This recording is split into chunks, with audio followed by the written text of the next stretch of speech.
Es una jeringa bastante conocida, ¿no? En el medio, por así decirlo. Bien, entonces vamos a pasar a ver la sesión.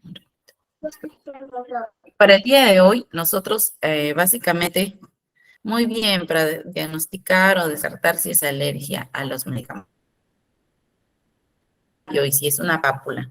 Bien, en la agenda para el día de hoy nosotros tenemos para realizar es, primero, un pequeño recordar acerca de la estructura de la piel, ¿no? Lo que es la vía intradérmica en sí, los materiales, el procedimiento y las recomendaciones, por supuesto.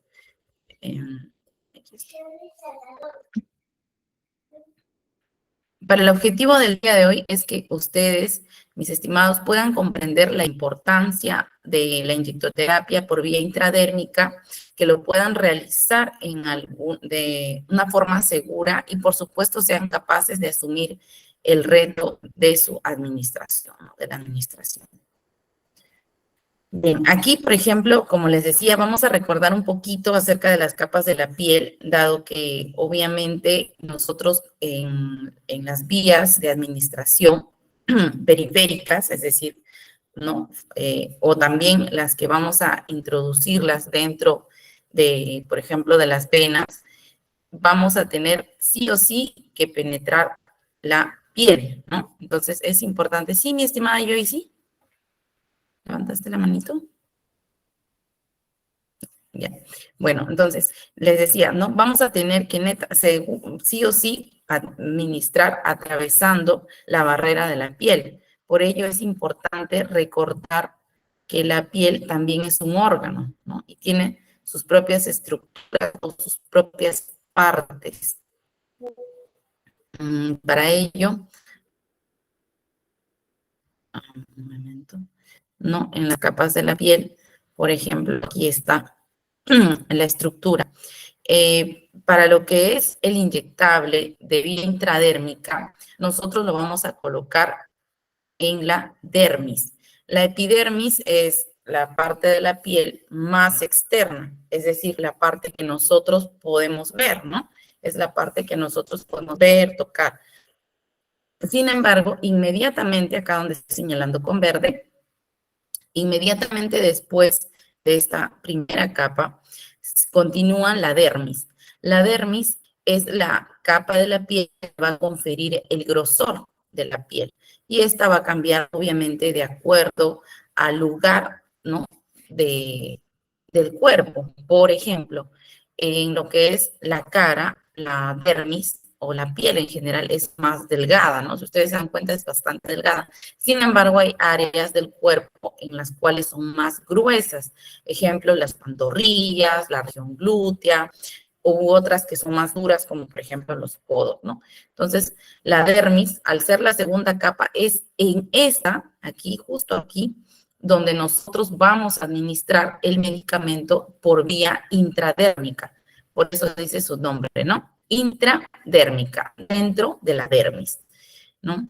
Y para ello tenemos que ver, ¿no? Que hay una capa superficial, que es esta, y una capa o cara profunda o reticular, donde ya podemos ver hasta los cilios, ¿no? Ven, ahí está. Bien, la vía de administración intradérmica no es más que introducir una pequeña cantidad de compuesto farmacológico, ¿no? Medicamento dentro de la dermis. Es solo eso. Obviamente los fines, los objetivos van a variar, ¿no? Para el que realizamos esta acción. Bien, ahora también es sumamente importante, como les decía en la primera sesión, o en la segunda también, ¿no? Por ejemplo, en los principios bioéticos, de reconocer, aprender a identificar dónde puedo colocar este tipo de vía de administración intradérmica, ya que las zonas donde nosotros podemos colocar van a variar según la vía de administración, por si acaso. No es la misma. En algunas van a coincidir, sí, pero no es la misma. ¿De acuerdo? Entonces, es importante que ustedes puedan identificar claramente dónde vamos a colocar. aquí, por ejemplo, hay 3 puntos específicos donde yo puedo colocar o administrar mi medicamento intradérmico. ¿Sí? Ustedes están visualizando allí los puntitos rojos, ¿sí? Los puntitos rojos me indican dónde es donde yo puedo colocar. Ejemplo, bueno, aquí, ¿no? Por ejemplo, la cara lateral de los brazos en el tercio medio.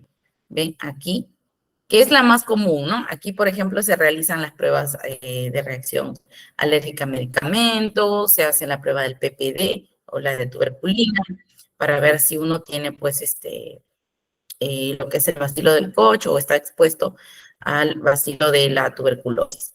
Ahora, en la zona superior del tórax, aquí también, en esta zona, por ejemplo, aquí, ¿no? Nosotros también podemos colocar en vía intradérmica. Lógicamente va a ser un poco más doloroso, ¿no? Y también en la zona subescapular, es decir, en la parte dorsal. Ahora, es importante que también acá nosotros lo vamos a utilizar de acuerdo a la situación en la que nos encontremos, ¿no? Por ejemplo, sabemos que hay muchas personas que por accidentes o tal vez malformaciones congénitas no tienen extremidades. Entonces, es importante saber que también le puedo colocar en la región torácica y dorsal, ¿no? Para ello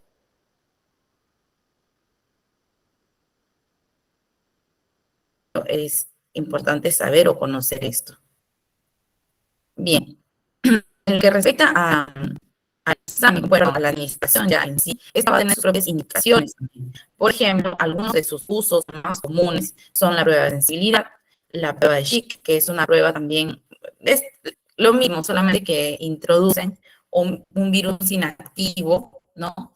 O partículas del virus inactivo de la difteria dentro, pues, de la zona dérmica para también ver si uno está expuesto al virus de la difteria.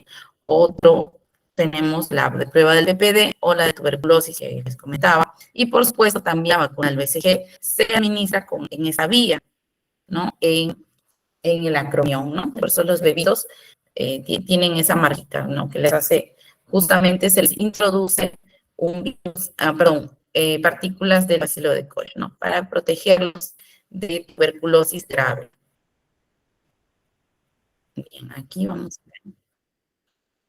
No sé por qué no está en video.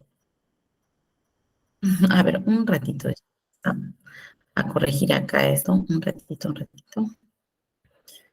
A ver, vamos a ver, porque es en video y veo que no se ve el video. Un momentito. Espera un momentito, por favor. Vamos a buscar el video. Entonces aquí. Ya. A ver. Vamos a buscar el video porque.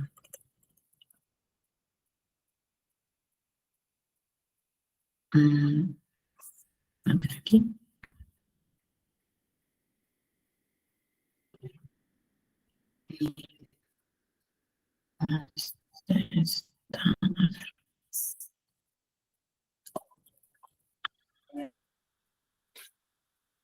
Wow, no encuentro el video. A ver, vamos a ver. Me parece que un ratito. A ver si lo encuentro por aquí.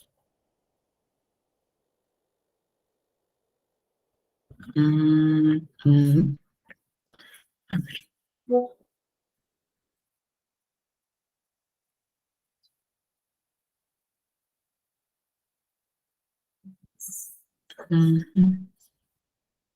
A ver, un ratito está cargando mientras carga el video.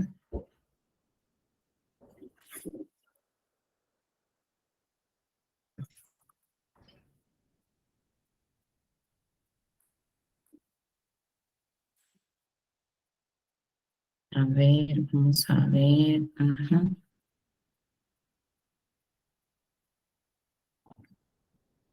Ya está, a ver, que cargue, por favor. Ya está. Bien, entonces la técnica de Mantoux es el nombre correcto, digamos así, de la técnica de la administración del bacilo de Koch en el cuerpo, ¿no? A través de la vía intradérmica, por supuesto, para ver si una persona tiene o no algún grado de exposición a la tuberculosis, ¿no? Esto es una prueba especial que lo solicitan en varios casos, ¿no? Por ejemplo, en algunas instituciones de salud cuando se va a realizar algún tipo de operación, otras cuando has tenido contacto con una persona que ha dado positivo pues a la tuberculosis, otros en algunos casos también solicitan para viajes, etcétera, ¿no? Para asegurar de que la persona no sea portadora de esta enfermedad. A ver, vamos a ver aquí. Ya creo que cargó el video. Un momento. Ya, ahora sí. No se puede. ¿Qué pasa? Bien, y ahora vamos a tener aquí. Bueno, ahora, lo que respecta a las ventajas, la vía intradérmica, por supuesto, tiene sus ventajas a pesar de que es una vía que no se puede introducir demasiado medicamento, ¿no? Y sus usos, como ustedes han visto, son bastante restringidos. Básicamente son vacunación y pruebas de exposición a algún tipo de agente biológico. Por ejemplo, aquí tenemos las ventajas en cuanto al organismo. El principal es que evita el efecto del primer paso hepático, ¿no? Es decir, las enzimas hepáticas no van a degradar el medicamento, dado que no va a ser introducido al sistema digestivo. Otro van a ser las condiciones, dado que este tipo de administración nos permite realizarlo aún cuando el paciente o la persona a la que le vamos a colocar esté con un nivel de conciencia disminuido o de repente en estado de coma, presente vómitos, diarreas, dado que lo vamos a realizar, como les decía, ¿no? En el brazo, o si el paciente tiene algún tipo de trauma o algún accidente en los brazos, obviamente vamos a poder usar las otras zonas anatómicas que hemos podido observar. En cuanto a la administración, este tipo de vía suele ser bastante sencilla, económica y relativamente segura, ¿no? Dado que solamente es la cantidad de medicamento es bastante pequeña, mínima, con lo cual sus riesgos son también bastante pequeños, ¿no? Son mínimos. Es por ello que, y económica porque vamos a realizarlo con la jeringa de tuberculina, la aguja de tuberculina que es bastante económica, ¿no? Cuyo precio oscila entre 10 y 20 céntimos, o bueno, al menos por aquí, a nivel MINSA, no sé cuánto estará de repente en las boticas particulares, ¿no? De repente 50 céntimos, no lo sé. También presenta desventajas, ¿no? Una de sus más grandes desventajas, no sé, por ahí he visto que ustedes tal vez lo han realizado o les han realizado esa prueba, es el ardor y el dolor, dado que las terminaciones nerviosas están pues más cerca del centro del cuerpo, ¿no? De la parte torácica. Y obviamente al ser aquí en el tercio medio, pues va a generar bastante ardor y dolor. 30 céntimos me dicen por aquí, muy bien. Entonces es relativamente económica. Otra desventaja es que la persona no se puede autorrealizar el examen, es decir, sí o sí necesita de otra persona para que se le realice este tipo de administración. Otra desventaja, diríamos, es la técnica precisa, dado que se requiere sí o sí formar la pápula. O sea, la pápula no es el indicativo de la reacción alérgica, la pápula es el indicativo de que he administrado exitosamente por vía intradérmica, porque la reacción alérgica es el prurito, es decir, es el enrojecimiento, es la comezón que pueda sentir el paciente. Esa es la reacción alérgica, pero la pápula definitivamente no lo es. Una pápula es la colección, ¿no? Es decir, allí está coleccionado el medicamento. Si el paciente no refiere ningún tipo de manifestación, digamos, de reacción alérgica, como les digo, ¿no? Prurito, enrojecimiento, comezón, urticaria. Entonces, no ha habido reacción alérgica, pero se administró adecuadamente por vía intradérmica. Entonces, la técnica, por ellos, decimos, tiene que ser precisa, puesto que bastantes, incluso, por ejemplo, cuando nosotros hacíamos las prácticas, les comentaré, dado que tienes que levantar así la piel, ¿ven? ¿Ven cómo se separa la piel? Así. Entonces, allí es donde tienes que poner, en la misma piel, en la dermis. Entonces, como es bastante delgado, a veces cuando uno no mide la fuerza al administrar, te puedes... Mi compañera administrándome a mí se pasó se pasó mi piel hacia el otro lado. Sí, me dolió bastante postdata. Entonces, se necesita una técnica bastante precisa, bastante manejo con la mano. Como les digo, a veces hacemos mucha fuerza y podemos traspasar la piel, dado que vamos a coger solo un poquito, ¿no? Porque solamente va a introducirse el bisel prácticamente, no es toda la aguja, como en las otras vías. Entonces, ese es el detalle con este tipo de vía, ¿no? Hay que ser bastante habilidoso, digamos. Los fármacos que se pueden administrar por esta vía son los polvos de reconstitución. Estos, obviamente, cuando vamos a realizar, pues, una prueba de sensibilidad, ¿no? Para descartar una reacción alérgica a algún medicamento, como la penicilina, y también tenemos ceftriaxona. Luego tenemos este es el PPD, ¿no? Que es el virus inactivo que les digo. Y bueno, la vacuna también, ¿no? Que viene en su vial multidósico. El volumen máximo que podemos administrar en esta vía es de 0.1 a 0.3 en algunas bibliografías, pero el consenso, digamos, llega hasta 2, ¿no? Hasta 0.2 mililitros nosotros podemos administrar. 0.3 ya es como que lo máximo permitido. Por ello, tratemos de mantenernos en 2, dado que si ponemos solo 1 también, muchas veces vamos a ver en un video que el medicamento suele salir, porque recordemos que nosotros al administrar, pues vamos a realizar una apertura en la piel, ¿no? Entonces, al retirar la aguja, es común, no se preocupen, que pueda generarse una gotita del medicamento que pueda regresar. Entonces, allí también perdemos medicamento. Entonces, de preferencia que sean 2 mililitros, ¿no? Para evitarnos así la pérdida y tener el efecto esperado. Bien. En los materiales es importante también nosotros tener en cuenta los materiales que vamos a usar, tenerlos antes es decir, antes de que yo voy a administrar, debo pasar como una especie de checklist, ¿no? ¿Qué es lo que me falta? ¿Qué es lo que tengo que tener a la mano? Por ejemplo, algodón, ¿no? Y de preferencia que sea un poco, una cantidad adecuada, ¿no? Por ejemplo, nosotros cuando practicábamos, teníamos la mala costumbre, digo, de tener solo 2 algodones, o sea, supuestamente uno para que limpies, ¿no? Desinfectes el área de administración y el segundo para cubrir. Pero eso fue en las prácticas. Cuando nosotros ya fuimos al hospital, es decir, a hacer las prácticas, ya no entre compañeros, sino con los pacientes, grande fue la sorpresa que alistábamos todo en la bandejita o riñonera, íbamos a hacerle pues ¿no? La prueba de sensibilidad a todo el paciente y no bastaba con algodón porque salía sucio, ¿no? Y entonces no se podía, el segundo, el tercero, creo que a veces 4 o 5 algodones.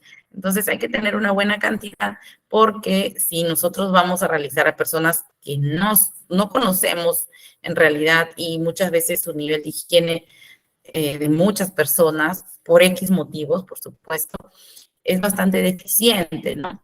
O de repente personas que vienen de emergencia o qué sé yo, ¿no? A veces en los hospitales también hay personas internadas que no reciben visitas de familiares y el personal a veces no se da abasto, entonces, ¿no? Su nivel de higiene es bastante deficiente. Entonces, alistar bien una buena cantidad de algodón o torundas de gasa, no sé, lo que vayan a usar. Otro es importante también siempre la receta, Pero ahí también hay un punto importante que les quisiera comentar, que es, a veces los médicos no le dicen, por ejemplo, ¿no? Señor, ¿usted es alérgico a algún medicamento? No. Ya, entonces dicen no. Ah, entonces se va a colocar penicilina, ya, por 3 días, cada 24 horas. Ya, la persona se va a la casa. Pero ustedes sí recuerden preguntarle hace cuánto tiempo se colocó esa penicilina.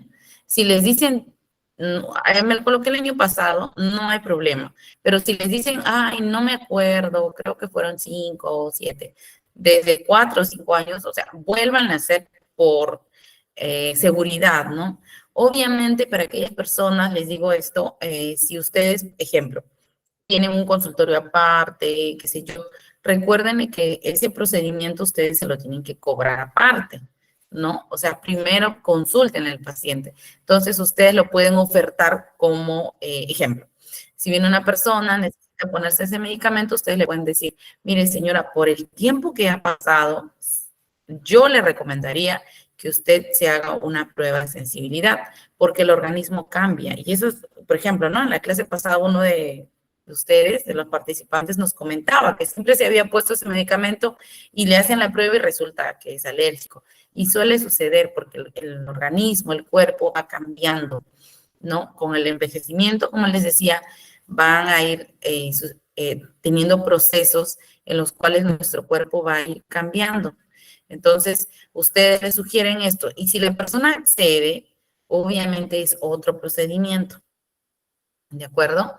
Ahora, la hoja de registro, como siempre les digo, es importante registrar nuestra actividad, sea que trabajemos en una institución pública o tengamos nuestro propio consultorio. Siempre el tener un registro va a permitirnos mantener un orden de nuestros, por ejemplo, de nuestro algodón, de nuestras jeringas, de nuestros insumos y materiales y poder tener siempre pues abastecido su consultorio que hayan montado o el lugar donde ustedes trabajen, ¿no? Para no desabastecerse. Luego tenemos que tener en cuenta, por supuesto, los materiales de escritorio, genial. Tenemos también, ya en este caso, los medicamentos, que son netamente el que vayamos a utilizar, ¿no? Por ejemplo, si es una penicilina, una ceftriaxona, sí o sí tenemos que tener ese medicamento y en su diluyente, ¿no? La jeringa con aguja de calibre 25 o 26, que es la jeringa tuberculina, las torundas de algodón o de gasa también pueden ser, los guantes estériles o de bioseguridad. En este caso puede ser solamente los de bioseguridad, dado que no vamos a nosotros a entrar a torrente, ¿no? Solamente va a ser en la piel, pero sí o sí tendríamos que usar los guantes. Para los guantes es importante usar unos de su talla. Prueben las tallas antes de comprar, por ejemplo, si es que lo van a hacer por cajas, porque muchas veces decimos, no puedo usar guantes porque me es incómodo, pero yo les aseguro que es porque no es la talla correcta. La talla correcta se ciñe a nuestras manos. Entonces, si el guante sobresale por allí un poquito de mis deditos o no me ajusta bien, entonces, lógicamente, es como que yo me pusiera una bolsa. Imagínense, pónganse una bolsa, así una bolsa cualquiera, esas de que compramos pan, ¿no? Entonces, e intenten, ni siquiera van a poder describir adecuadamente porque queda suelto. Entonces, los guantes tienen que ser entallados, ¿de acuerdo? Entonces, eso, por ejemplo, yo sinceramente siempre utilizo mis guantes para administrar, para canalizar. No me genera problema porque sé mi medida. Sí, por ejemplo, en los genéricos o los de bioseguridad, mis guantes, yo los uso en talla S, ¿no? En talla S, talla pequeña, porque me calzan muy bien. Es como si mis manos estuvieran libres. En guantes de bios, los estériles, ¿no? Que estos ya son los que vienen empaquetados, soy 6,5. Entonces, ya ven, tener tu talle ideal, correcto, bien ceñido a la mano, les va a permitir cumplir con este principio de bioseguridad. ¿de acuerdo? Entonces, prueben de repente entre varias tallas y quédense con el que está más ceñido a sus manos y les permita tener esa sensación de que es sus propias manos, ¿no? A pesar de que estén con guantes. Eso les va a facilitar también cumplir. Y además recuerden que en los establecimientos de salud, de repente si alguno de ustedes está estudiando o pretende en algún momento hacerlo, estudiar e irse a un establecimiento de salud, sea público o privado, este tipo ¿cómo se llama? De acciones, ¿no? El principio de bioseguridad son vigilados, es decir, que hay un registro, hay una enfermera, un personal de salud, en el hospital que trabajo es una enfermera, pero en los hospitales pasan para ver, ¿no? Si cumplen con los principios de bioseguridad, si desechan adecuadamente los residuos, lo que veíamos la clase pasada, si ustedes están echando, por ejemplo, algodón al frasco rígido, ¿no? O de repente están echando un algodón con sangre, que por allí salió una gotita de sangre después que yo le administré un medicamento y lo estoy echando en la bolsa negra, cuando debería ser ¿qué color? ¿En qué color debería ser si ya yo le saqué el algodón y tenía una gotita de sangre cuando le limpié? ¿En qué color de bolsa debió haber ido? ¿En el negro? Rojo. Rojo. Tiene restos biológicos. Muy bien, Leila, muy bien, Milagros, Pamela, Luis, así es, bolsa roja. Muy bien, Roxana, Aitza, Mirella, Norma, están atentas. Muy bien, Bolsa así es. roja. Entonces, este tipo de cosas se supervisan.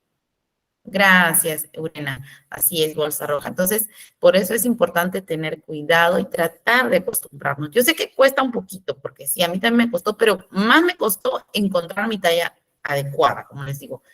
Cuando encontré la talla adecuada, ya no he tenido más problemas. Por eso les podría decir que esa es mi experiencia, que la talla adecuada influye bastante en cuán rápido nos acostumbramos a usar los guantes, porque lógicamente también es una cuestión de costumbre, ¿no? Si no lo hacemos, nunca nos vamos a acostumbrar. Pero si tenemos la talla adecuada, lo hacemos regularmente pensando en que me están supervisando también, porque sí supervisan estas medidas de bioseguridad. Así que si piensan trabajar en salud, vayan acostumbrándose a sus guantecitos. Bien, aquí tenemos los materiales. Los materiales son básicamente los que ya hemos descrito, ¿no? Pero aquí están con las imágenes. Por ejemplo, esta es las torundas. Aquí, voy a señalar.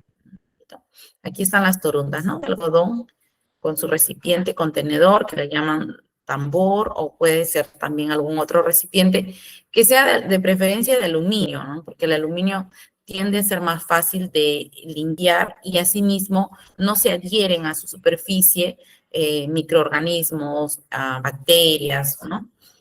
Alcohol. En caso del alcohol también es importante recordar que, bueno, de repente ustedes lo van a poder investigar más a fondo, pero yo para resumirles, muchos estudios que comparan, ¿no? El alcohol de 96 grados con el de 70, sugieren que el alcohol de 70 grados es el indicado, es el idóneo para realizar la limpieza y desinfección de las áreas de inyección. ¿Y por qué? Básicamente porque el alcohol de 70 grados está diluido y no se evapora tan rápido, a diferencia del alcohol de 96 grados, cuya composición es más pura, digamos así, y ni bien ustedes pasen este alcohol de 96 grados, se va a degradar, ¿no? Y se va a degradar y no va a tener ese efecto, no va a tener ese efecto bactericida, sino solo bacteriostático, es decir, rápidamente va a desvanecerse su efecto. A diferencia del alcohol de 70 grados, que va a permanecer por espacio de 1 hora, hora y media, protegiendo así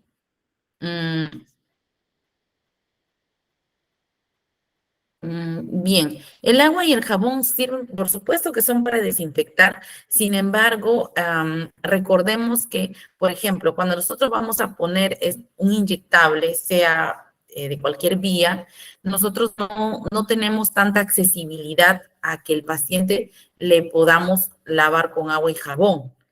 Más que todo es la accesibilidad, porque sabemos que desinfectamos con agua y jabón. Sin embargo, también recordemos qué tipo de jabón usamos. Si usamos el de barra, un jabón común, que por ejemplo tenga mi paciente allí, ¿no? En su mesita de noche, si es que está internado o en su casa. A veces los familiares traen jabón, discúlpenme los nombres, ¿no? Jabón Nego, Camay, no sé, qué se me ocurre, y no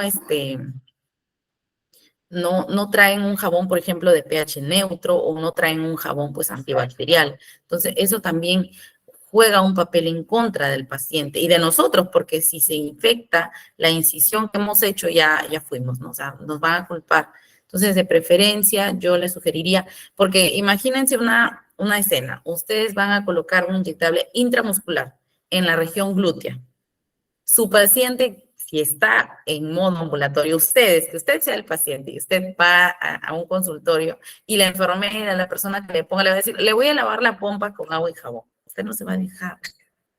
Entonces hay que pensar también que sí puede ser, pero también la comodidad y el confort del paciente.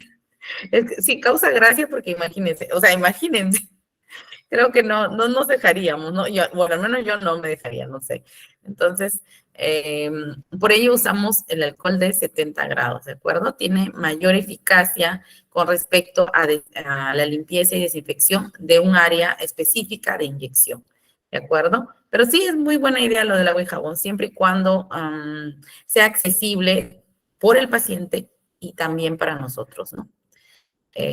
Bueno, convirtiéndole a la realidad, ¿no? Por ejemplo, si trabajan en clínica, yo la verdad nunca he trabajado en clínica, asumo, me han dicho que cada paciente tiene su propia área, ¿no? Su propia cama, su propio cuarto. Tal vez allí se podría porque hay eh, una mayor privacidad del paciente, pero en lo que es un hospital, la verdad, están juntitos, muchas veces no hay biombos para separar, entonces, la verdad, no lo veo tan factible, ¿no? A ver, un ratito está cargando. Como les decía, en caso de los guantes, pueden ser estériles o de bioseguridad. El medicamento, aquí tenemos la aguja tuberculina. La aguja tuberculina, obviamente, su presentación es única de 1 mililitro.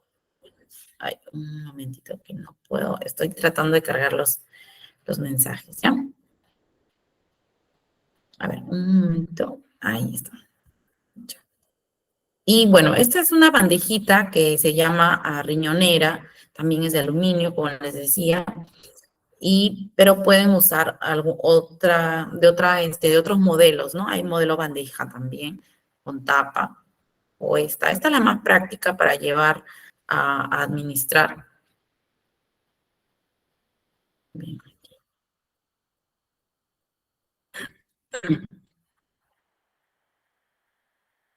Bueno, aquí también tenemos que recordar,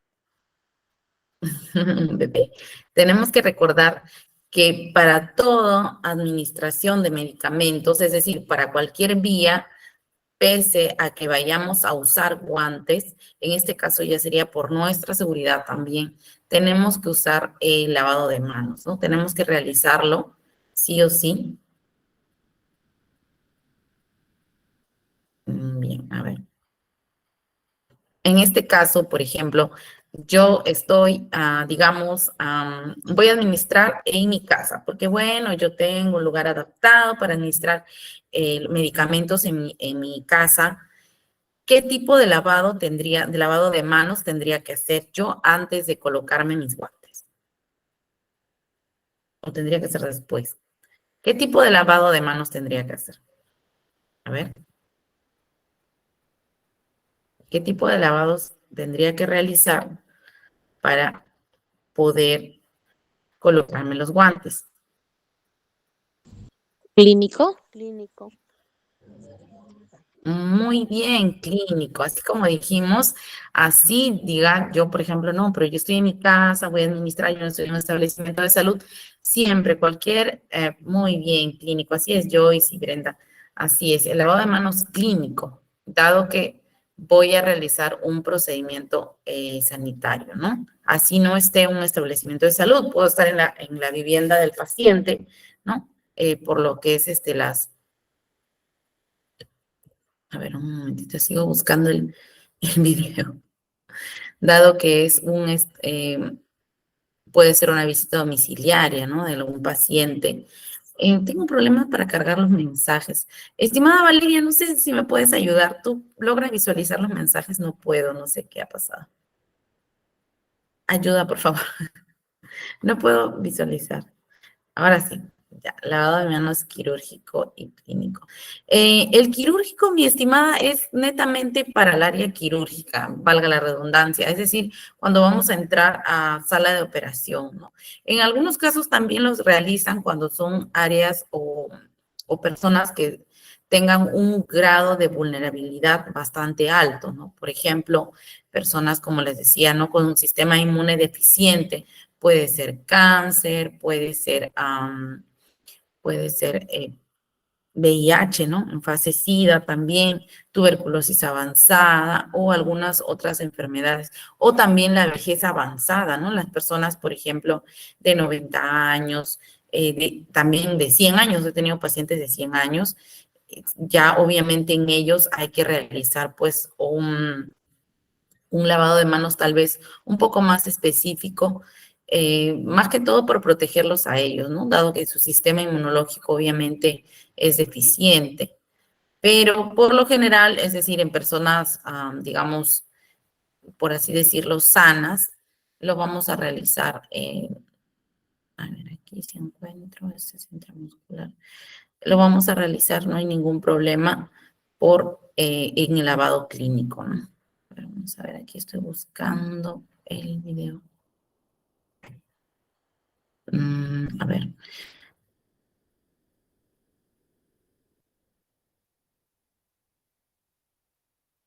Listo, aquí está.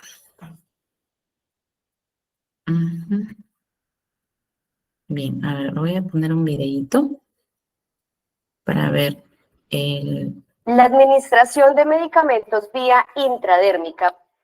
La administración de medicamentos vía... ya está.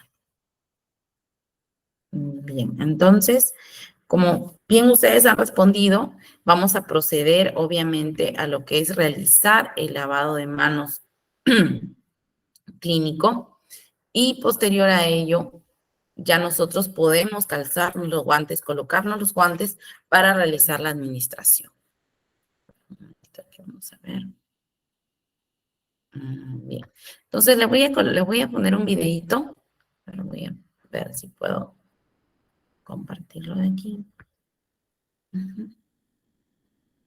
Y a ver, vamos a ver.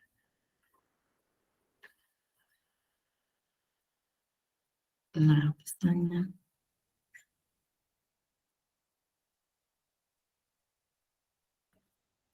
Wow.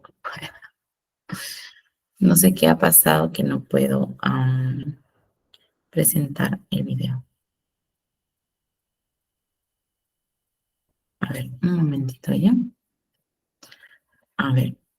¿Alguno de ustedes se ha colocado la vía intradérmica? O sea, a ustedes como pacientes.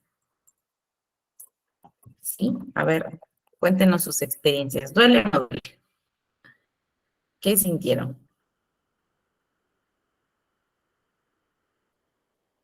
No duele. Yo sí sé que no duele. No, algunos no se han colocado, algunos sí. Sí, bueno, yo creo que soy muy sensible porque a mí sí me ha dolido. Sí. A mí en mis prácticas nos hemos hecho intradérmica y sí duele un poquito porque el suero fisiológico entra y te arde un poquito, ¿no? Has hecho con suero. Claro, sí, con suero fisiológico arde, pero incluso no tanto. Lo que más arde y lo que no deberían usar por ello para sus prácticas es el, es el cloruro, perdón, el agua destilada sí, sí arde bastante. El agua destilada de verdad arde más que el cloruro de sodio. Bien, entonces vamos a ver un video. A ver, vamos a ver si puedo agrandarlo. Y esto creo que no. Para dos funciones. La primera, para inmunizaciones, es decir, Bien, aquí vamos a adelantarlo porque ya nosotros tenemos la parte teórica. detectar de forma efectiva alergias a la penicilina.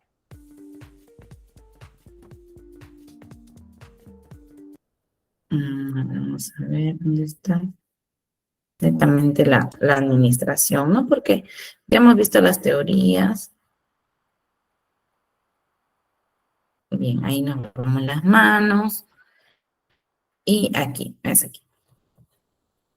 Otro punto también importante va a ser el ángulo. El ángulo de esta vía, nosotros tenemos que colocarlo por lo general o bueno, nos dice la teoría, entre 10 y 15 grados. 10 y 15 grados porque vamos a ir variando. Si bien es cierto, vamos a introducir la aguja en unos 15 grados, pero posteriormente tenemos que ir cediendo y llega a unos 10.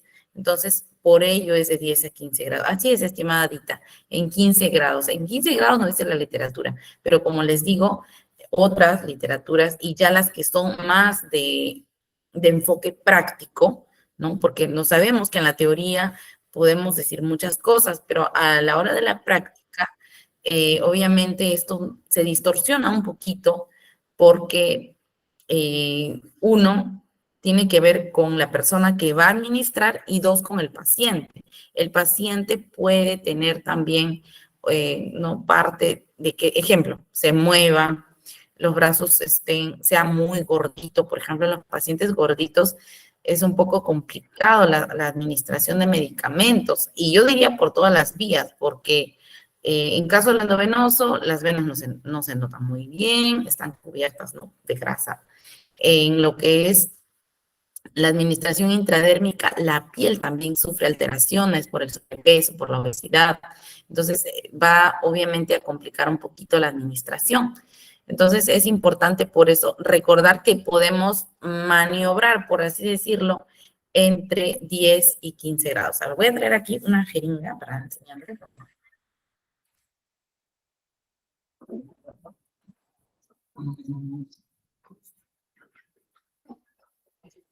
Llego. Ya está. Y bueno, por ejemplo, aquí está para que no lo conozcan. Esta es la jeringa, ¿no? Esta es la de tuberculina, ¿no? Sí. Hay varios modelos de empaques dependiendo de obviamente, los gorditos. ¿Sabes qué? A mí me ha tocado en la pandemia canalizarlos en el cuello, de verdad.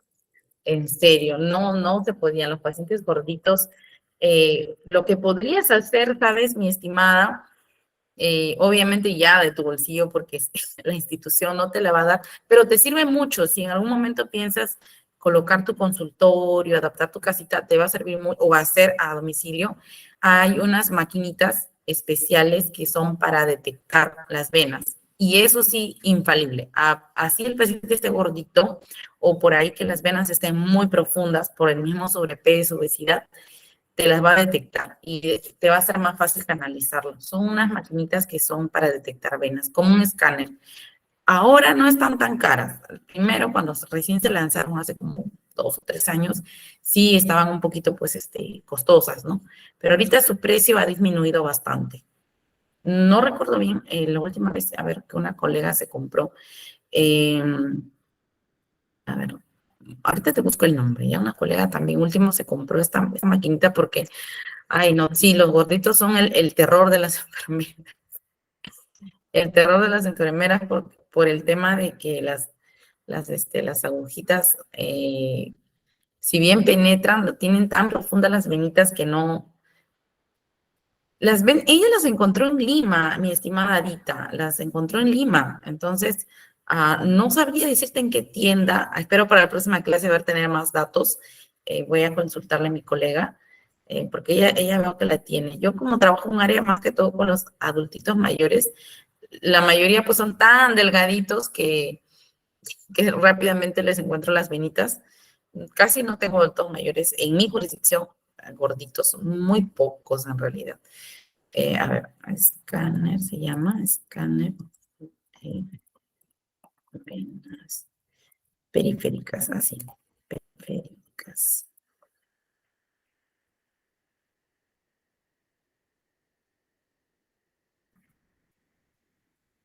Bien, miren, por ejemplo, hay una marca que se llama Vivolite, así, Vivolite, que la pueden pedir por Amazon, la pueden pedir, pero voy a consultarle, como les digo, de mi colega en qué lugar de Lima, porque ella sí lo ha comprado en Lima o lo habrá mandado a pedir.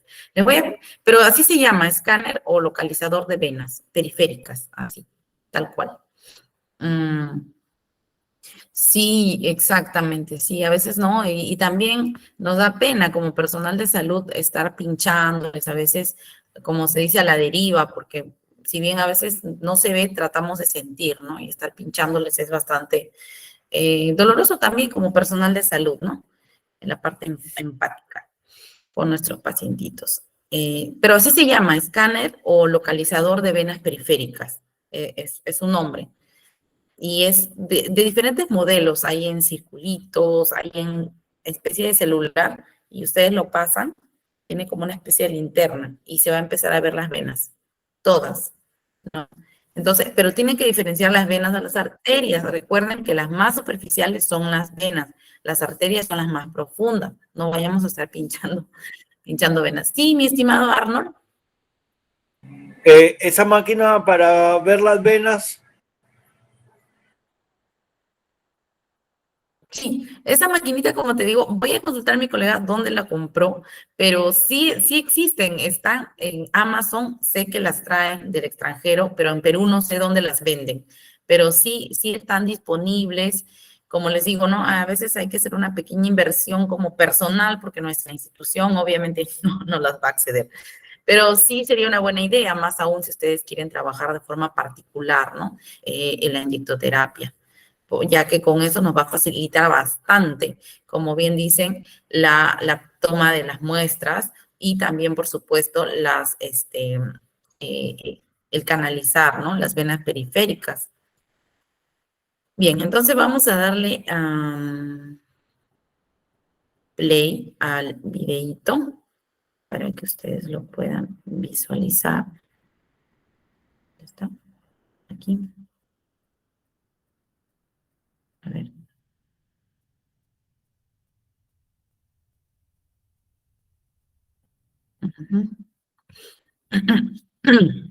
A ver, menciona. Sí, así es, Anita. Sí, yo pienso que sí, es una excelente idea, porque facilita en realidad bastante el trabajo, este tipo de. Listo.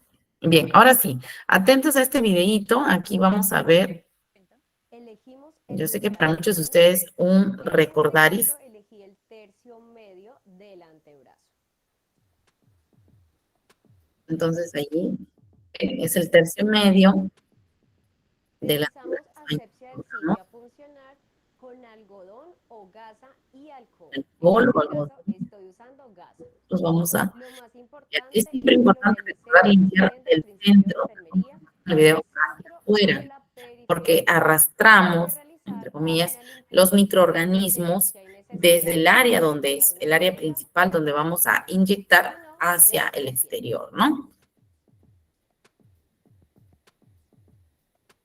Muy bien, Deisa. Así es, búsquenlo ahí en el Google, ese detector de venas está buenísimo. De la mano no dominante, voy a exponer el tejido suave. Sí, voy a consultar a mi colega, yo la he visto que tiene ella, pero no, me dijo que lo compró en Lima, pero no llegué a ahondar en qué parte, pero no se preocupen, le voy a preguntar para la próxima, yo les digo el dato.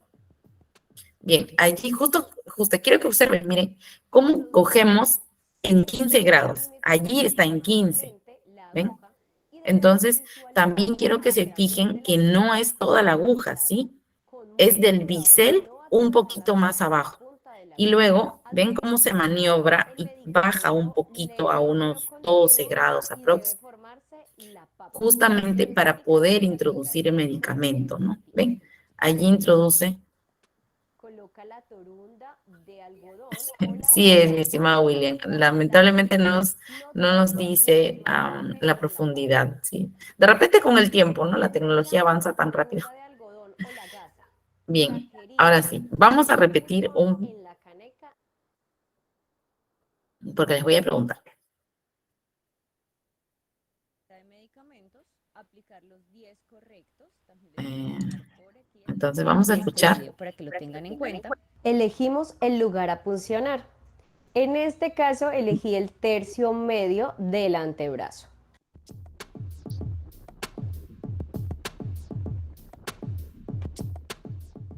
Realizamos asepsia del sitio a puncionar con algodón o gasa y alcohol. En este caso estoy usando gasa. Lo más importante es que lo realicemos siguiendo el principio de enfermería del centro a la periferia. Si después de realizar una limpieza detecto que hay necesidad de realizar una segunda, la ejecutamos. Si no, ya es suficiente.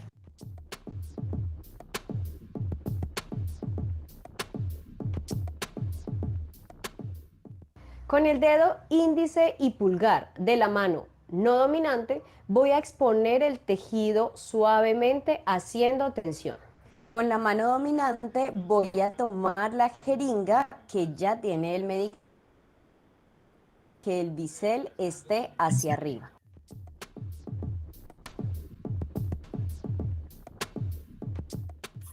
Introducimos 5 milímetros aproximadamente la aguja y debemos visualizarla a través de la piel de color grisáceo, con mucho cuidado de no atravesar la piel con la punta de la aguja. Administramos el medicamento lento pero continuo y debe formarse la pápula, que nos indicará que la aplicación fue efectiva. Coloca la torunda de algodón o la gasa y retira la aguja. No toques ni des masaje en la pápula. Desecha la torunda de algodón o la gasa, la jeringa y el capuchón en la caneca roja. Y la... Bien, allí hemos podido observar, ¿no?, la administración de principio a fin. Ahora, quiero recordarles también, o bueno, añadir que en el caso de este tipo de administración no se debe realizar aspiración. Es decir, que una vez que yo tengo aquí, pues, ¿no?, mi jeringuita ya introduje, introduje el medicamento, ingreso a la zona dérmica, yo no debo hacer esto, no debo jalar el émbolo o aspirar, que llamamos comúnmente, ¿no?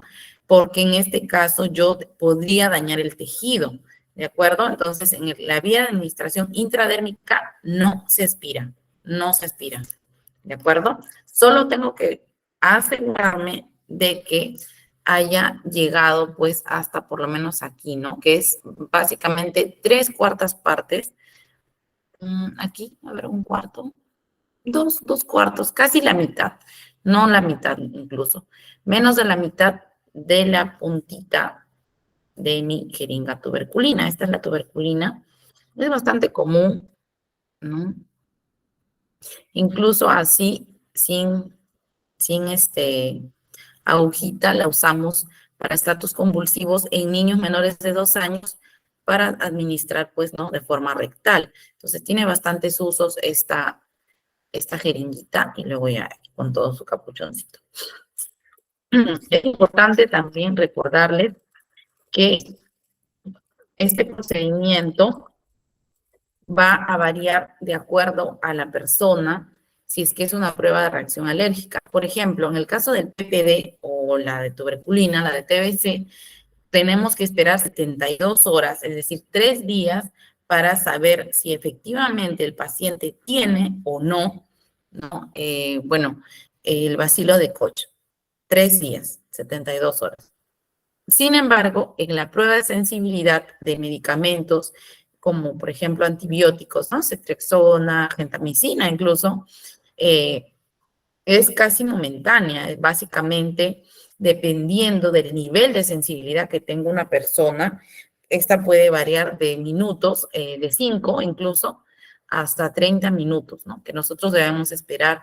También es importante preguntar al paciente cómo se siente, o sea, independientemente de cómo esté la pápula, es decir, independientemente del enrojecimiento o de la urticaria, preguntarle cómo se siente en búsqueda de otros síntomas.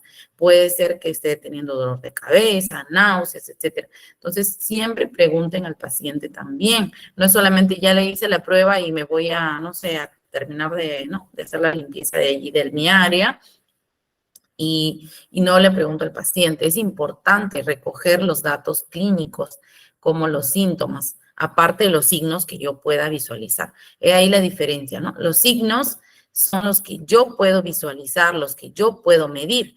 Por eso la presión arterial, la temperatura, el prurito, la pápula son signos, porque yo los puedo visualizar, los puedo corroborar, son tangibles. Pero los síntomas también son importantes, es decir, aquello que yo no visualizo, pero que el paciente me manifiesta o me dice, ¿no?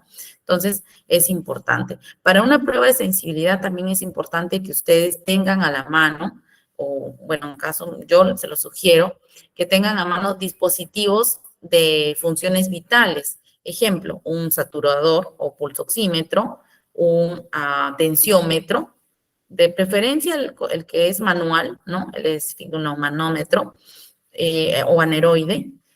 También que tengan un termómetro, de preferencia también el de mercurio, porque no son muy confiables los digitales, ¿no? A menos que sean las marcas, hay una lista de la OMS, unas marcas que son, digamos, tienen certificación que son adecuadas para usarlos, de las cuales ni siquiera están en venta en Perú. Así que por ahí ya perdimos, ¿no? Entonces, es usar estos implementos, ya que si realizamos la prueba de sensibilidad y el paciente resulta ser alérgico, en algunos casos, si su nivel de sensibilidad es bastante alto, puede transcurrir el paciente con alteraciones en las funciones vitales. Ejemplo, puede aumentar la temperatura. Cuando uno tiene, es como una alergia, cuando tú tienes alergia, ejemplo, una gripe que inicia como una especie de alergia, ya que el virus invade nuestro cuerpo y nosotros experimentamos un aumento de la histamina, ¿no? Aumentamos esta histamina, que es una hormona que hace que todo nuestro cuerpo reaccione y empezamos con la congestión nasal, con las molestias a nivel inflamatorio, ¿no? De las vías respiratorias. Entonces, es casi eso, ¿no? Que se va a producir. La histamina va a subir a causa de una reacción alérgica y puede producir alteraciones, aumento de la presión arterial. Imagínense si el paciente es hipertenso y le aumenta la presión arterial por una reacción alérgica al medicamento, va a subir más. Entonces, traten de tener esas cositas a la mano también para tratar de contrarrestar, ¿no? Y evitar también molestias, incomodidad en el paciente y en ustedes, porque ustedes no van a saber qué hacer. Sin embargo, si tienen todos estos implementos, obviamente ustedes van a poder actuar de una forma adecuada, oportuna también. ¿Sí? ¿Tienen alguna duda al respecto de lo que es la vía intradérmica? ¿O que se relacione a la administración de esta vía? Sí, mi estimada Mireya. Buenas noches, Mireya. licenciado. Una pregunta. Sí, ¿Me escucha, dígame. licenciada? Sí, mi estimada Cuando se Mireya. aplica la intradérmica, ¿Quieres lo mejor para tu cabello? Llévate el segundo. Dime. licenciada, Dime. cuando se aplica la intradérmica, Ujú.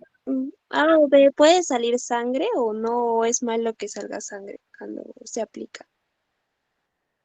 Muy buena pregunta. Eso depende de la capilaridad del paciente, netamente. En esto hago referencia. Hay pacientes o personas, en realidad personas, que tienen bastante, las venas bastante superficiales, ¿no? Es decir, vasitos sanguíneos capilares, son vasitos sanguíneos más pequeñitos que las venas y puede estar bastante exteriorizado y causar un sangrado. Pero si ocurriese que hemos pinchado un capilar, simplemente colocamos una torunda, ¿no? Una torunda de algodón que tenga un poquito de alcohol para sellar. Sellamos colocamos ahí su esparadrapo y volvemos a administrar más o menos unos 2 a 3 deditos, que básicamente son 3 a 5 centímetros más allá del lugar donde hemos puncionado. Porque no hay problemas, suelen ser capilares que podemos reventar por allí. Pero más sucede en las personas que son de tez blanca, bastante blancas, que tienen este problema de la capilaridad, ¿no? O problemas que tienen que ver netamente hematológicos ya. Por ejemplo, las personas que en algún momento de ser adultos mayor van a tener problemas de trombosis, casi siempre tienen problemas de capilaridad. Es decir, las venas los vasitos sanguíneos son bastante superficiales, pero no hay ningún problema, mi estimada Mireya. Sellas y vuelves a colocar en otro lugar. No hay problema. Solo fue un vasito. Gracias a ti, estimada Mireya. ¿Alguien más tiene otra duda, tal vez, o alguna pregunta? Sí, mi estimado Steven. Buenas noches, profesora. Quisiera saber sobre una Hola. pregunta sobre la prueba de sensibilidad. ¿Cada cuánto tiempo usted recomienda que una persona se debe hacer la prueba de sensibilidad? Yo te recomendaría, dependiendo el grupo etario. Es decir, te hago un ejemplo.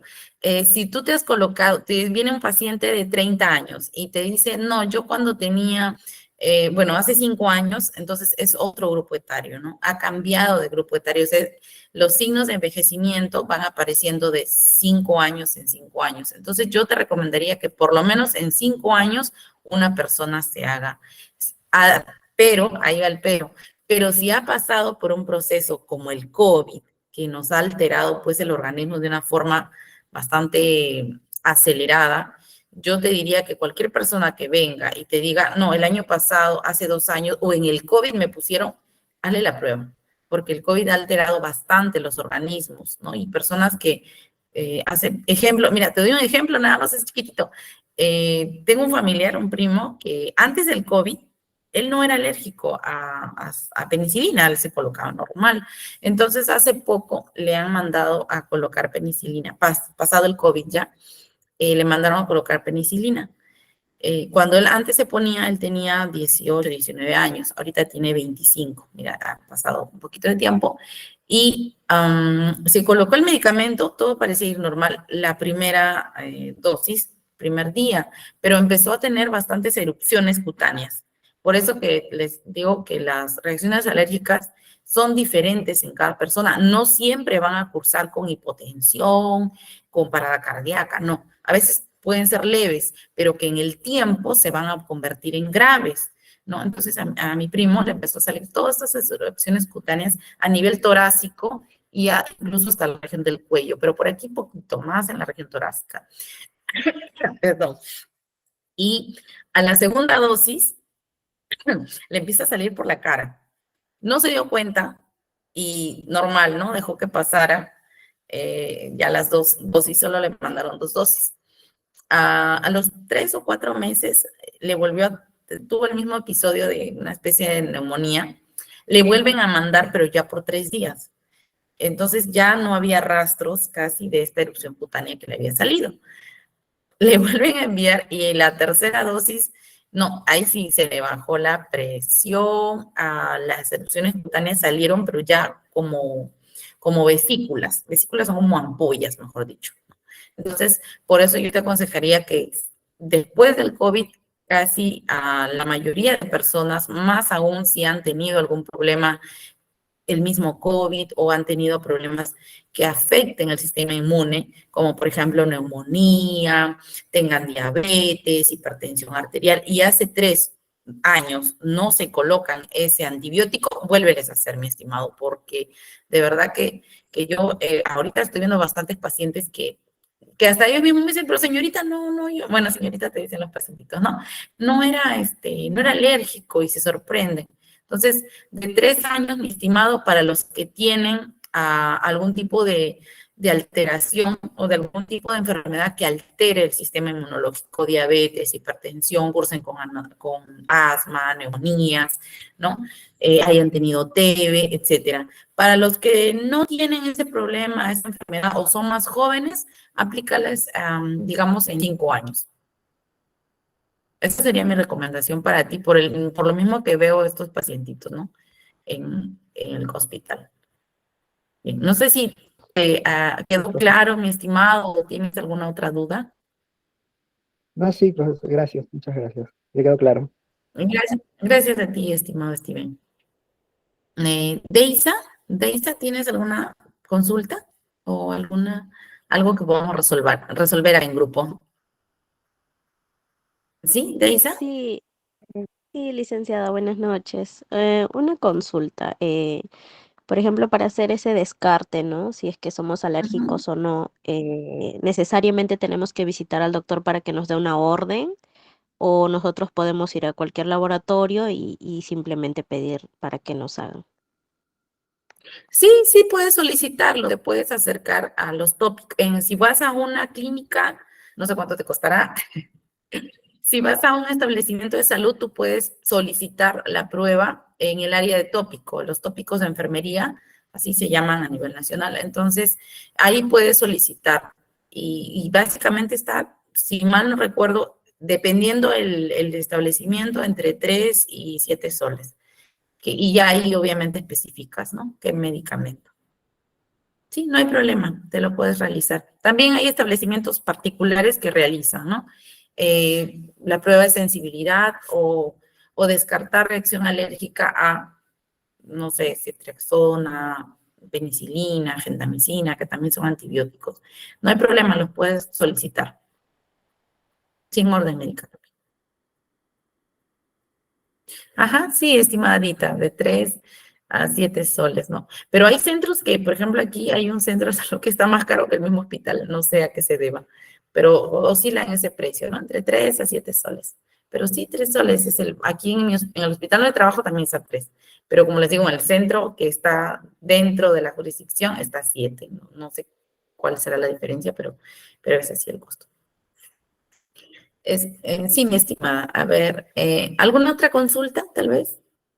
O una experiencia que tengan ahí, porque las experiencias siempre son provechosas para los demás. De hecho, muchas veces aprendemos más con la experiencia que con la propia teoría. La teoría, como les digo, nos dice una cosa, pero luego nos pasa cada cosa que es por eso que enriquecemos o nos volvemos más habilidosos. Mientras más practiquen, incluso con diferentes personas. Por ejemplo, yo les cuento que hay personas, no sé si en algún momento les ha pasado o tal vez les suceda, que hay personas que tienen la piel bien gruesa, bien gruesa. Me pasó una vez una señora de tez oscura, o sea, una persona de color, ¿no? Una persona morena, una señora, le iba a hacer la prueba de sensibilidad, ¿no? La de reacción alérgica. Ya preparé el medicamento, todo. Y ya, ¿no? Ya había yo colocado, obviamente, ya había egresado, todo, ya. Entonces voy a administrar, a hacer la prueba. Y no sé, pero la aguja, les juro, no entraba. En serio, yo me quedaba como que con una cara, no sé si la paciente se daba cuenta o no, pero estaba como que ahí, ¿no? Intentando introducir. Y nada, chicos, no se podía. Entonces, le digo a la señora, ¿no? Que relaje un poquito el brazo, porque a veces, también la tensión del paciente, gracias, mi estimada Deisa. Entonces, gracias a ti. Puede hacer vasoconstricción, es decir, que la piel pues se comprima, ¿no? Y evite que pueda penetrar, en este caso, la aguja. Pero ya la señora se relajó el bracito todo. Y pese a ello, había una especie de resistencia.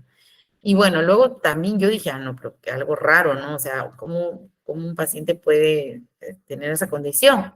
Y me puse pues también a buscar información, ¿no? Y es que las personas de color oscuro tienden a tener la piel un poco más gruesa.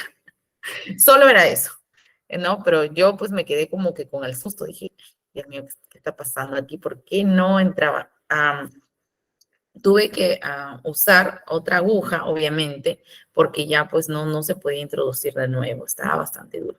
Y en la segunda vez, cuando ya le pedí que un poco suelte el brazo también, entonces ahí hubo resistencia, pero sí logró ingresar la aguja, ¿no? Entonces sin problemas. Pero como les digo, Por eso es que la práctica nos enriquece más que la teoría. Entonces, les invito a los que no lo han podido realizar por el momento a hacerlo. No genera mucho dolor si es con agua, con suero fisiológico. El agua destilada sí no les recomiendo. Duele horrible, arde. ¿No? Y practiquen con el mínimo, que es 0.1, y de esa forma también ya no va a ser tan... no van a demorar tanto, ¿no? Porque 0.1 se introduce más rápido hasta que logren llegar al 0.2. Pueden practicar sin ningún problema con el suero fisiológico, no les va a causar ningún tipo de daño. Tampoco van a hacer reacción alérgica, pero sí, como lo decía, ¿no? Al inicio, y también como lo han visto en el video, sí o sí tiene que formarse la pápula. Porque si no se forma la pápula es que no hemos administrado en la vía intradérmica. De repente nos fuimos al espacio extracelular o, bueno, intersticial, ¿no? Es decir, el espacio entre capas de la piel, intersticial, pero no hemos hecho la administración intradérmica. Entonces, es importante que sí o sí la pápula esté. La pápula es el indicativo de que mi administración ha sido exitosa, ¿no? Ya la reacción alérgica, como les decía, esa es otra nota. Eso es aparte. Ya cuando empezamos a ver, ¿no? Los signos allí, el enrojecimiento, la pápula se hace más grande también en los pacientes, en algunos casos, no en todos. Sin embargo, en caso de las prácticas que ustedes hagan con suero fisiológico, no van a tener ese problema. Otra cosa también es importante recordarles.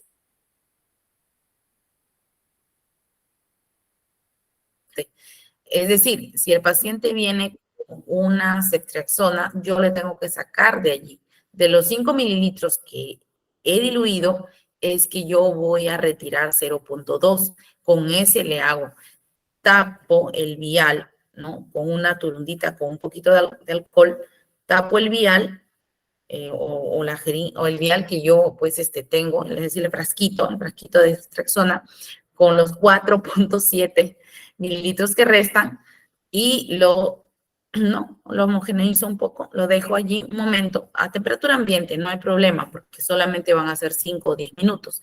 Si se comprueba que hay reacción alérgica, lógicamente tengo que desechar el medicamento, ¿no? Porque no lo voy a administrar. Sin embargo, si no hay reacción alérgica, dio negativo, el paciente está bien, no hay nada, la sensibilidad es adecuada, ¿no? Entonces, ya paso o procedo a administrar, ¿no? A cargar el resto del medicamento y a realizar la administración, que en caso de la ceftriaxona, si es 5 ml, va a ir por la vía intramuscular. Sí, mi estimada Camila. Camila, ¿estás allí? Camila. Mis buenas, ¿cuántas vías hay? ¿Vías de administración de medicamentos? Sí, mis. Bueno, a ver, para darte un número, a ver, tendríamos, pero recuerda siempre que se pueden administrar por la vía subcutánea, vía intradérmica, vía endovenosa o intravascular, vía intramuscular, muscular de músculo, intraósea, intramedular, también tienes intraarterial, ¿no? También tienes medicamentos sublinguales, porque allí entran también esos, son vías de administración sublingual, ocular, por el oído, oral, bueno, espero que no me censuren, anal también, porque hay medicamentos que se introducen por esa región para una mayor absorción y en algunos exámenes previos que se van a realizar. Entonces, básicamente son todas las vías de administración de medicamentos. Siempre veo caritas de asombro, pero sí, por todas esas vías nosotras vamos a administrar medicamentos. Sí, mi estimada Deisa. Claro, por ejemplo, el captopril sublingual, ¿no? Imagínense, tienen una infección, una conjuntivitis, ¿no? Es bastante común. Vamos a administrar medicamento por vía ocular, directo, ¿no? En gotitas, obviamente. Tenemos una otitis, una inflamación ahí al oído. También en gotitas directo al oído. Si tienen vía tópica también, la vía de administración tópica, me estaba olvidando, que es a través de los gel, cremas, ¿no? Intravaginal también, los óvulos que utilizan las personas cuando tienen una ITU, por ejemplo, o una vaginosis, etcétera, ¿no? En lo que es en la vía rectal, tenemos, por ejemplo, en las crisis convulsivas, como les comentaba, en los niños menores de 1 año se suele usar, pues, el diazepam intrarrectal para, obviamente, hacer que el niño, pues, entre en un estado de somnolencia y deje de convulsionar. Si es que es un estado convulsivo propio, y si es por febril, ya obviamente se le administra también su metamizol intramuscular y se hace todo, pues, el procedimiento, ¿no? Entonces, las vías de administración, mi estimada, no solamente son inyectables, sino también son la administración de medicamentos en el órgano, ¿no? O sistema al cual queremos llegar, ¿sí? Entonces, eso va a ser independiente. Pero si es inyectable, los primeros 4 que te mencioné son de vía periférica, es decir, no tan invasivas, ¿no? Y obviamente ya intraarterial, intraósea, son invasivas y son más específicas. Son de áreas ya críticas y de áreas donde se requiere un mayor nivel de especialización, ¿no?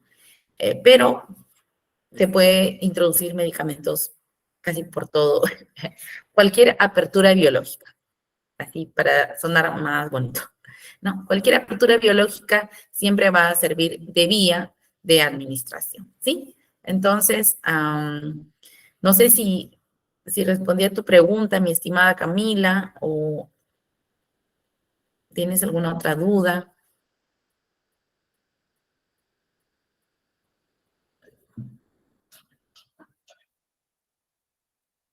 ¿Alguien más tiene alguna otra duda? Gracias, estimada Camila. En caso de que sea alérgico a la penicilina, ¿se procedería a utilizar eritromicina? Dependiendo, eso sí, mi estimada Lorena, lo tendría que ver el médico, dado que como personal de salud no médico, nosotros no podemos cambiar de esquema de tratamiento. Eso también yo les aconsejo, porque hay medicamentos que debemos tener ciertos criterios, por ejemplo, análisis de laboratorio, ¿no? Porque no siempre van a cubrir el espectro de bacterias. Por ejemplo, hay medicamentos para bacterias gram positivas y gram negativas, y algunos medicamentos como eritromicina suelen cubrir solamente un espectro y no el otro. Entonces, necesitaría la eritromicina de otro antibiótico para completar, ¿no?, un espectro más amplio y cubrir, en este caso, por ejemplo, la eritromicina más se usa para infecciones respiratorias. Entonces, es importante por eso. Si el paciente resultó, y gracias por la pregunta, resultó ser alérgico y obviamente de plano ya deseché el medicamento que había venido, tenemos que devolverlo a su médico tratante, obviamente con algún sellito por allí que ustedes puedan, aunque el paciente refiera, ¿no?, que es alérgico a tal medicamento, y que regrese con otra indicación, ¿no?, con otra indicación médica de algún otro antibiótico. Por ejemplo, hay pacientes que no usan penicilina, pero usan clindamicina y usan ciprofloxacino a la vez, pero los dos para cubrir el espectro positivo, el gram positivo y negativo de las bacterias, en caso de infecciones como celulitis, infecciones respiratorias, de los dientes, ¿no? Entonces, eso lo tiene que hacer el médico, mi estimada, porque nosotros como personal de salud no médico, de repente podemos saber a grandes rasgos, ¿no? Pero sinceramente, zapatero a su zapato. Nosotros no contamos con ese, de repente, nivel de estudio que ellos tienen, netamente con los medicamentos y con los esquemas, como te digo. Los esquemas de medicamentos cambian de acuerdo al paciente y de acuerdo a sus condiciones particulares, como una alergia a medicamentos. Entonces, yo les recomendaría siempre devuélvanlo a su médico, ¿sí? Porque de repente le recomendamos, ya que no puede inyectarse, porque lo he visto aquí cerca donde yo vivo, tome su amoxicilina. La amoxicilina es un medicamento que si uno nunca ha tomado antibióticos, no hay problema, lo puedes tomar la amoxicilina solo, pero ya en estos tiempos donde desde pequeñitos a los niños se les expone a antibióticos bastante potentes de segunda, tercera línea, ya cuando tú tienes 30, 40 años, de verdad, sinceramente, la amoxicilina así solita, la de 500 miligramos, no te va a hacer nada, ni cosquillas. Entonces, no juguemos a ser médicos en este punto y regresemos al paciente a su médico. Y también nos ahorramos problemas legales, ¿sí? Porque a veces podemos incurrir en problemas. Entonces, mi estimada Urena, mi consejo es devolver al paciente a su médico tratante para que regrese. Ah, y no se olviden cobrar de sus procedimientos si es que trabajan en un área particular, por supuesto.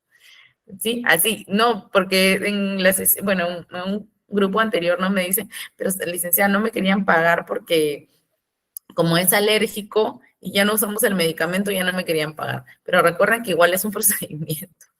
¿Sí? Entonces, ¿alguna otra pregunta? Sí, mi estimada Norma.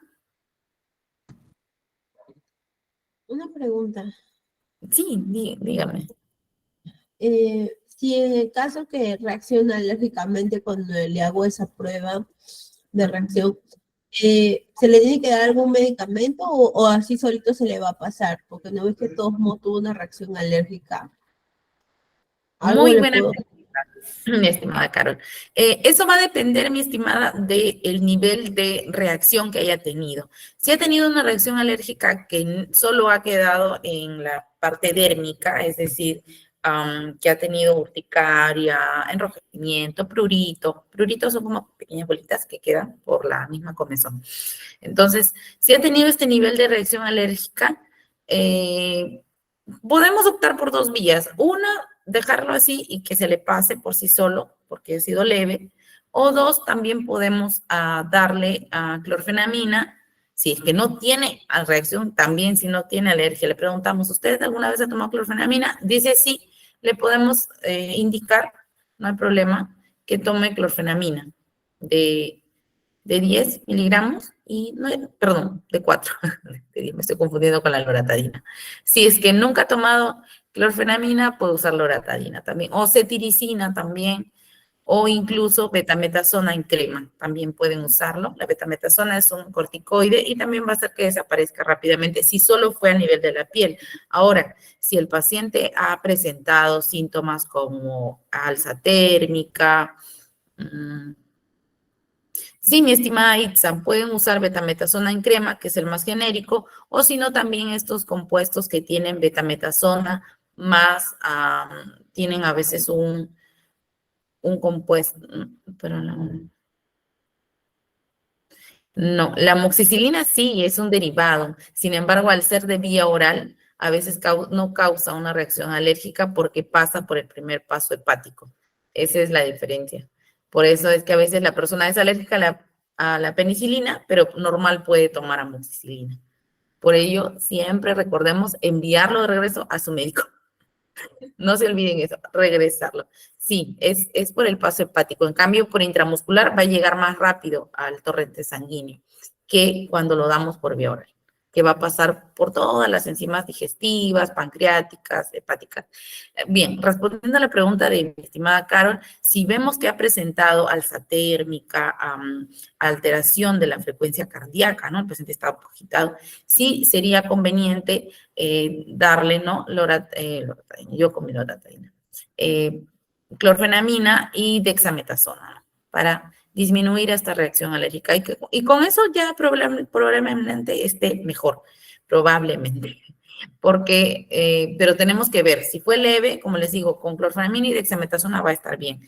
Pero si vemos que la presión aumentó demasiado, ejemplo, este paciente no tiene hipertensión, pero ha subido a 150, tenemos que derivarlo a urgencias, ¿de acuerdo? No tratemos tampoco y lo vamos a solucionar siempre nosotros. Si es que vemos que se nos sale de control, vamos a tener que enviarlo a urgencias, porque quizás era hipertenso y ni enterado estaba el paciente. A veces pasa, me ha pasado, que un paciente viene y me dice, ¿tienes problemas de la presión? No, señorita, para nada. Ya, entonces, pero le iba a hacer otro procedimiento, iba a colocarle un intramuscular. Y de pronto me dice, me duele mucho la cabeza. Entonces le digo, señor, pero no tenía nada que ver. A veces es como aparte, incluso, chicos. Por eso que generalmente nosotros debemos medir la presión arterial, estas funciones, porque a veces lo podemos conectar con la administración que hemos realizado y a veces en realidad no tiene que ver. Porque este paciente, por ejemplo, que les digo, vino, se le colocó y de pronto comenta, ¿no? Entonces cuando le pregunto, ¿te duele la cabeza desde que te he puesto la ampolla o desde antes? Y me dice, no, de antes, vine con el dolor de cabeza. Entonces le tomo la presión y el señor tenía como 170, 90.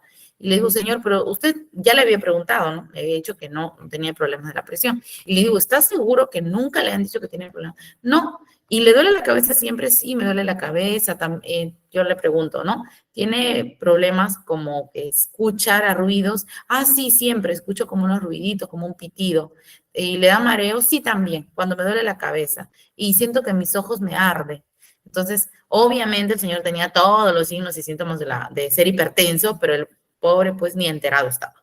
Entonces, de preferencia, tómenle antes de realizar la prueba de sensibilidad y posterior también, para cerciorarse de que no sea por la administración. Y muchas veces no es una reacción alérgica, sino que el paciente ya vino así. No, suele suceder. Hay cosas que suceden, como les digo, en las prácticas. Allí se van y ya para la próxima ya no les pasa, porque uno dice, ah, no, ya me pasó, entonces ya lo voy a corregir, ¿no? O voy a implementar una estrategia para evitar que eso me suceda. Yo desde ahí ya les tomo antes, porque para no pensar que es por el medicamento. ¿Sí? Bien, mi estimada Carol, no sé si respondí a tu pregunta. Sí, profesora, gracias. Bien, gracias. Bien, ¿alguna otra pregunta, chicos? Bueno, les voy a dejar con Valeria. Muchísimas gracias a cada uno de ustedes por su participación, por quedarse hasta esta hora y siendo feriado también, por si acaso. Entonces, muchísimas, eso ya denota de ustedes del interés que tienen, ¿no? En sus actividades, en sus metas personales. Así que también un gran aplauso para cada uno de ustedes, mis felicitaciones y que siga ese camino de éxito en el conocimiento que ustedes quieran lograr, ¿no? Entonces, un abrazo. Que sigan el resto del fin de semana que todavía mañana queda para que ustedes puedan